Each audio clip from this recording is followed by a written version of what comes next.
everyone, this is Raha Hakim Navar. Hello, my name is Daphna Aslan and I'm the Executive Project Manager of CWI. Hi all, this is Maya Golzer Anderson, Chief of Staff of the Climate and Water Initiative. This month, CWI had the great privilege to attend multiple events at New York Climate Week 2025. I wanted to share some of my top water takeaways from this year's New York Climate Week. The first thing that really stood out to me is that I saw a lot more focus on water investing and water finance than I have probably in past events. And I had the chance to attend a number of these different events. The discussion really ranged anywhere from utilities to emerging markets and technology and innovation.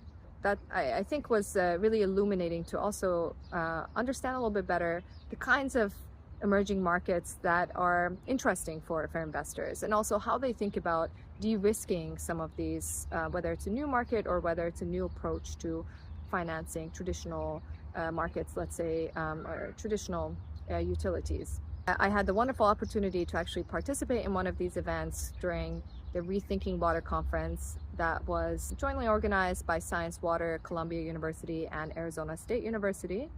Got to speak on a panel along with other colleagues, and it was moderated by Mr. Henk Ovink about the macro trends and macro challenges when it comes to water security.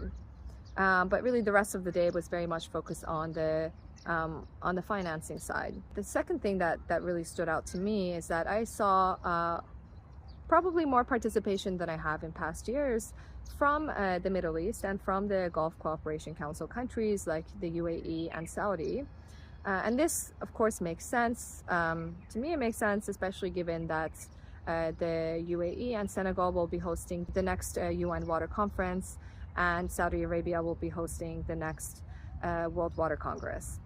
So in addition to this, another thing that was announced during the same time as New York Climate Week is the winners of the X Prize Foundation's Water Challenge, which was actually funded by the Mohammed bin Zayed Water Initiative out of the Emirates. Climate Week in general is a really good opportunity for the business community to come together with the science and policy communities.